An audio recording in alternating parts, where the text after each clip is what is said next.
Maayong balita ang mga Danawanon, daog ang katawhan.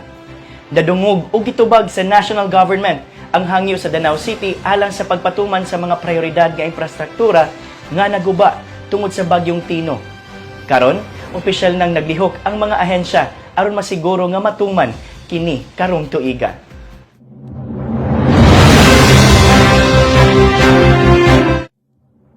Mahinumduman nga hugtanong ni Barog si Mayor Nito Durano ug miduol sa buhatan sa presidente aron mapadali ang solusyon sa mga infrastruktura sa dakbayan nga naguba sa bagyong Tino.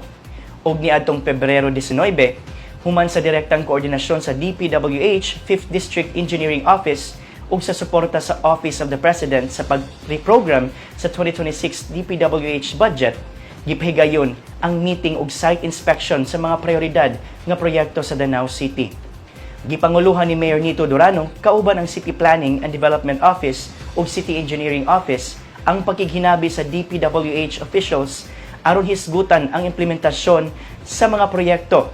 Lakip sa gi-inspeksyon nga punduhan og ipatuman karong tuiga sa DPWH ang una, slow protection sa Sitio Langob, Barangay Ginakot, Padulong, Santa Rosa.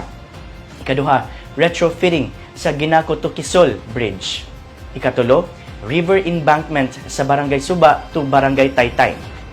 Gipasiugda sa lokal nga pamunuan ang panginahanglan sa transparency, shared accountability ug padayon nga koordinasyon aron masiguro nga ang matag proyekto matukod nga magmalungtaron, luwas, lig-on ug sakto sa panginahanglan sa komunidad.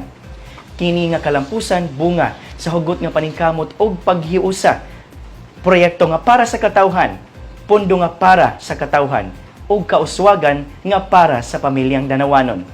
Sa maayong pagdumala ug lig-on nga koordinasyon, ang katawhan gyud ang mudaog.